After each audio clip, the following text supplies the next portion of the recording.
Hans Gramberg is in Tehran to discuss peace efforts in Yemen.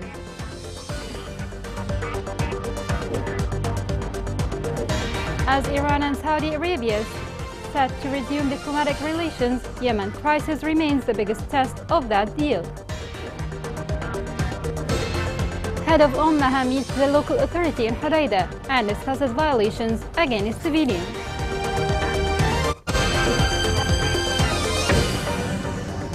Welcome to Yemen Today TV. This is the English news with me, Injil Zazi. United Nations said that its special envoy discussed with the Iranian officials the need to start an inclusive political process to end the Yemeni conflict. The UN envoy's visit to Iran comes a few days after the announcement of an agreement between Tehran and Riyadh under Chinese auspices to resume diplomatic relations between the two countries. The new rapprochement between Saudi Arabia and Iran is likely to have significant implications for the civil war in Yemen, possibly speeding up talks between Riyadh and the Houthi rebels. The following report has more. The testing ground for the Iran-Saudi normalization deal announced on Friday and brokered by China will be in Yemen. The truce that halted fighting in Yemen expired in October, and yet diplomacy has continued and full-scale warfare hasn't resumed. The Saudis seem desperate to pull out after 8 years fighting the Houthi rebels, who expelled the Saudi-allied government from the capital in 2015. Iran has supposedly armed and aided the Houthis, who have in turn carried out dozens of missile and drone strikes across the border into Saudi Arabia. While few details have been released publicly, analysts believe Saudi Arabia wouldn't have signed an agreement to restore relations with Iran without a promise that Tehran would stop arming the Houthis and perhaps pressure them to stop the cross-border attacks. With Saudi-Houthi negotiations well underway, Friday's news sparked cautious hopes for a more durable peace in Yemen. But the Saudi-Houthi talks exclude many of the key players in Yemen.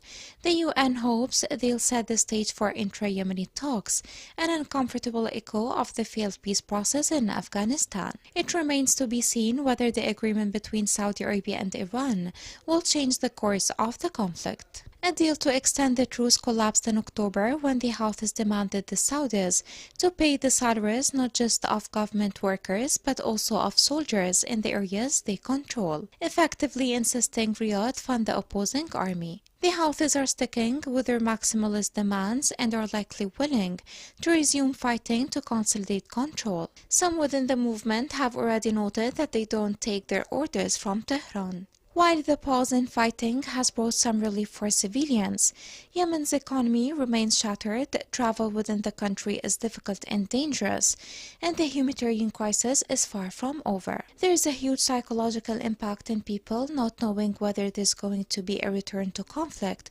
or a peace agreement which they have really no say in. Yemen's warring sides began talks in Geneva to seek a deal on a prisoner exchange.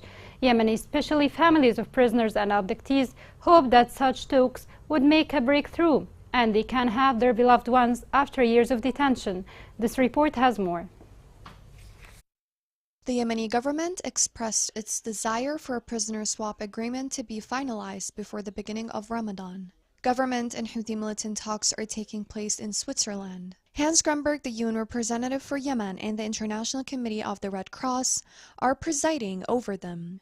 Yemen's Deputy Minister for Human Rights, who is also a part of the government prisoner swap committee, indicated that the talks are still in their early stages and that some names have been amended and that they are now exchanging lists. He went on to say that the two sides will exchange 2,223 names of detainees. In return for the release of 800 Houthi prisoners, they want the release of 800 members of the government and transitional forces. According to a Yemeni official, the Houthi rebels must free 19 coalition soldiers for the negotiations to continue. The government committee is pressing for these names, but the Houthi side is complicating matters. There are hopes that with the approaching of Ramadan, there will be some progress, despite the Houthi rebels' rejection to release detained journalists or even discuss this matter in the ongoing negotiations. The negotiations began on March 11 and are scheduled to last 11 days. Hans Grunberg, UN Special Envoy, asked all sides to engage in serious and future conversations to agree on releasing as many detainees as possible. He urged the parties to abide by their pledges, not just to each other, but also to thousands of Yemeni families who have been waiting for far too long to see their loved ones. The accord was negotiated by the UN and included in the Stockholm Agreement, which was announced in 2018. It put an end to months of fighting over the crucial Red Sea port of Hodeidah. October 2020 was the last major prisoner exchange, with the release of more than 1,000 prisoners from both sides.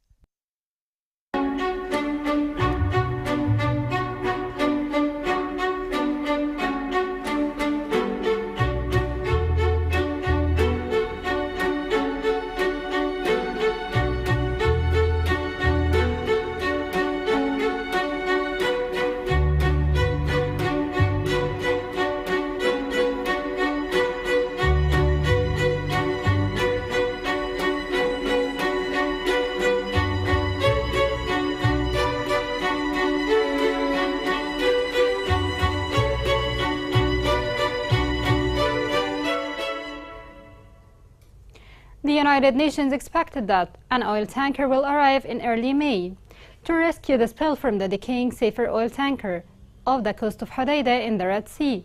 This came in a meeting between Prime Minister Ma'in Abdelmalek and United Nations Humanitarian Coordinator for Yemen, Aden. The Prime Minister stressed the need to start implementing the plan to empty the Safer oil tanker without delay, especially after securing the purchase of an alternative to empty the Safer oil tanker.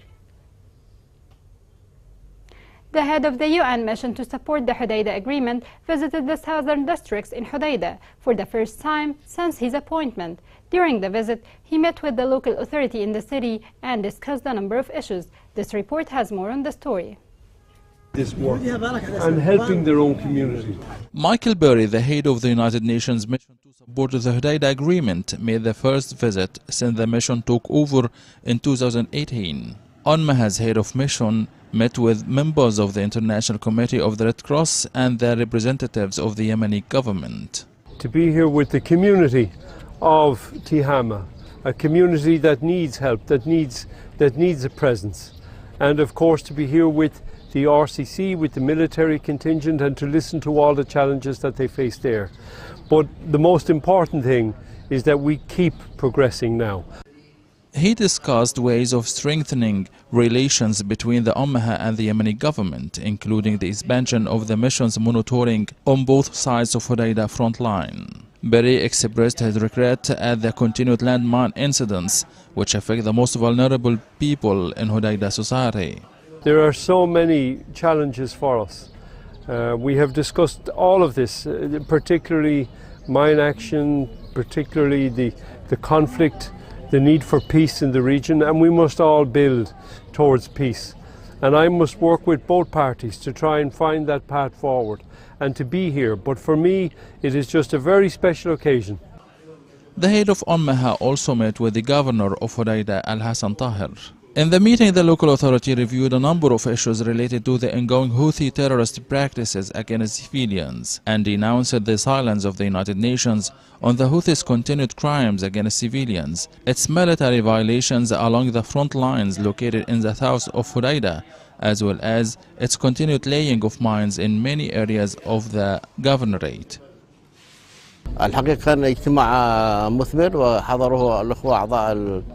It was a good meeting. We've clearly expressed our dissatisfaction of the people for the failure to implement the Stockholm Agreement. We're disappointed for not seriously dealing with the Houthi from the part of the United Nations. During the meeting, many issues were raised. Some of the issues were answered by the United Nations mission. Other issues, they were just reserved about it. The meeting dealt with many issues that the people of Hodeidah suffer from as a result of the Houthi war, in addition to the Stockholm Agreement, which the Houthi rebels did not implement any of its provisions. 3 soldiers of Shabwa Defense Forces were killed in a terrorist attack on a security checkpoint. According to military sources, the attack targeted Al Safra point in Shabwa, which resulted in the death of 3 soldiers and left number of injuries.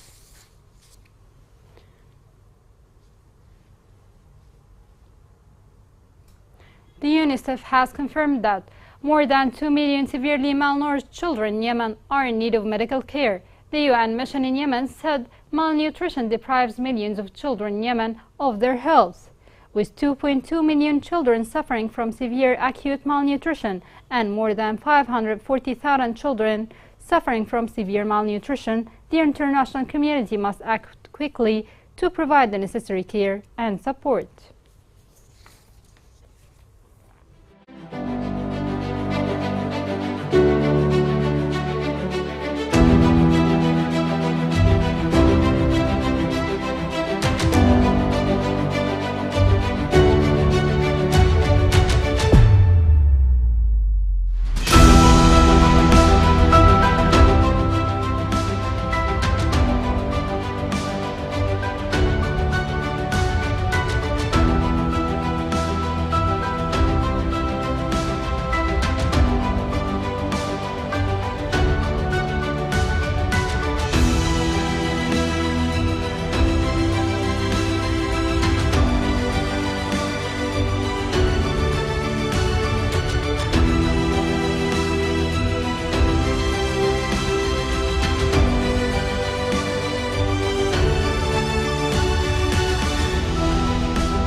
Coming next in the news.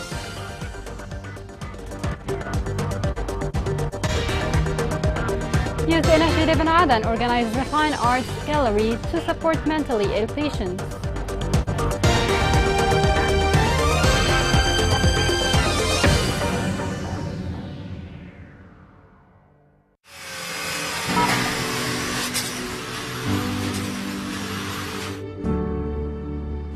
أبي مات بشارع 40 دحين أنا أشقى على أسرتي مع باقي اللي أنا أصرف عليهم كل شيء.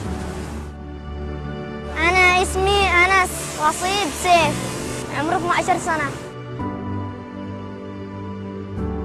أنا أشتغل بورشة حديد من الساعة 7 للساعة 6. أحيانا أسرع أحيانا أقص أحيانا أرنق أحيانا أنقش أي حاجة أنا أعمل. لا الساعة لما تبدأ الساعة 6 أوقف. أنا وقفت الدراسة عشان ما فيش أحد يشقى على أسرتي. أدرس أخواني الباقي من دون 4 وأنا الخامس. أحلم إن أفتح ورشة أبي وأشقى على أسرتي وأندي لهم مصاري وأدرس أخواتي الآخر الجامعات وأطبخ أي شيء.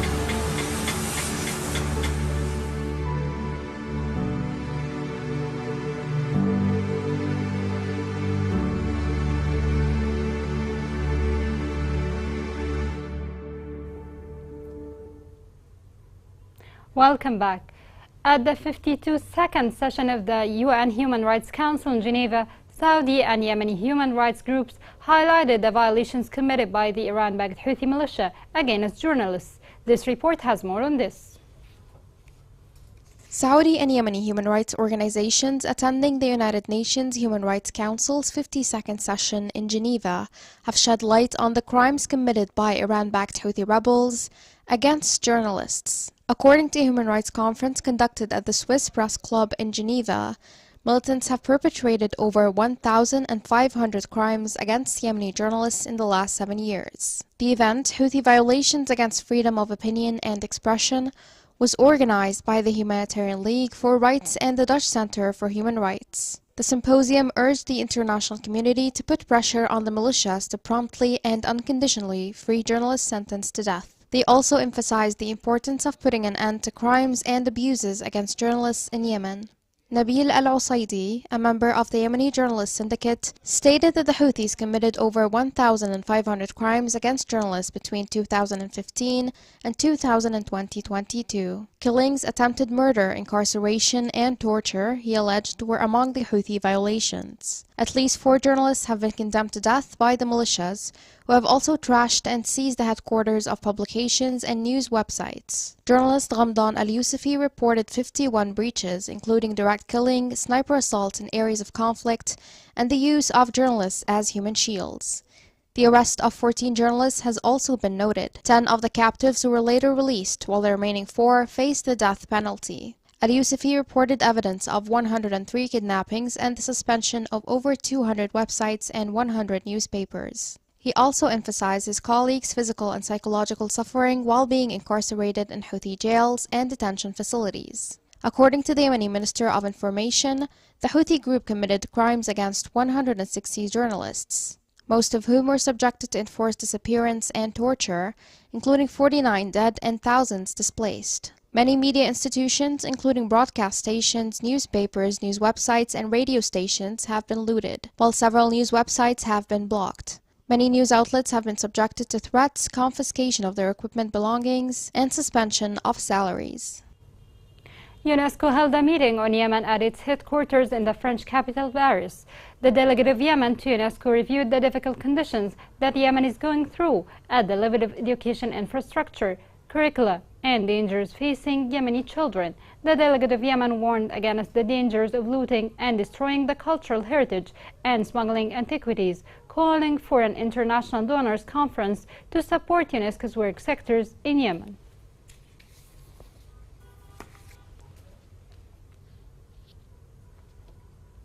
The Faculty of Agriculture at Al-Azhar University in the Egyptian capital Cairo organized an international festival for agricultural products. The exhibition witnessed a distinguished Yemeni participation, where the most important and finest Yemeni agricultural products were displayed, including coffee and honey, in addition to many Yemeni products and popular dishes.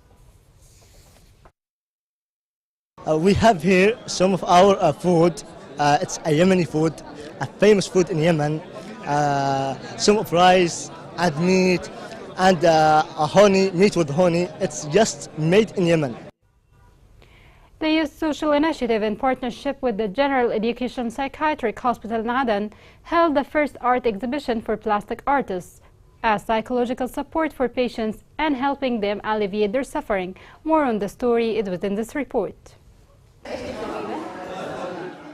Painting and drawing is relieving and considered as a therapy. Based on that, the first fine arts gallery, organized by the Youth Social Initiative in collaboration with the General Educational Psychiatric and Neurological Diseases Hospital in Aden, had a large participation of artists and photographers who contributed to presenting their creativity in this gallery. This was done in light of the importance of the art in psychological treatment, which is no less important than drug therapy. The paintings express the psychological state of the artist, and the aesthetics make people feel relaxed. One of the main drivers behind this gallery, as a contribution from those in charge and participants, is to lessen the suffering of the patients with mental and neurological pain of the years of the war that the country witnessed, and how its negative effects were reflected on the lives of many people and multiplied the cases of psychological and neurological injuries. What a wonderful thing to have an exhibition like this in Aden. This is the first initiative on treating mental illness with drawing, which supports them morally and psychologically. The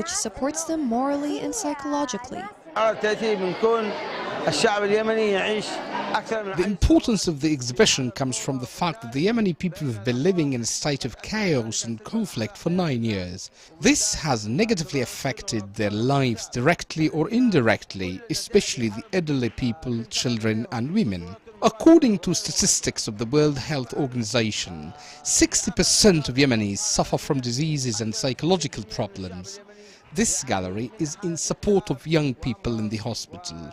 The gallery featured more than 65 fine arts paintings, all of which stood out for their high artistic and aesthetic standards regarding the different artistic styles and garnered the admiration of the audience. Today, I was pleased to visit the art gallery for young artists in Aden, which was set up by the Youth Social Initiative. The paintings varied between surrealism, realism and portraiture. More than one purposeful message was discussed, and we hope that the competent authorities will support such galleries and encourage artists in order to form an active and rising art movement in the country. The organization of such activities is a good step towards identifying artistic ability and spreading it, which needs more assistance and focus to continue operating in a more effective and current manner. Here's a reminder of the main headlines. The UN Special Envoy Hans Grunberg is in Tehran to discuss peace efforts in Yemen.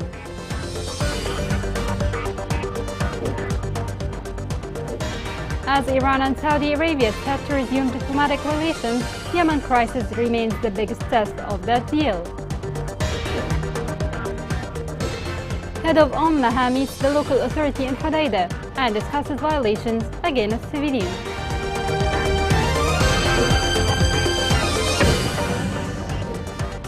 This is the end of the news. It was Injik Zazi. Thank you for watching.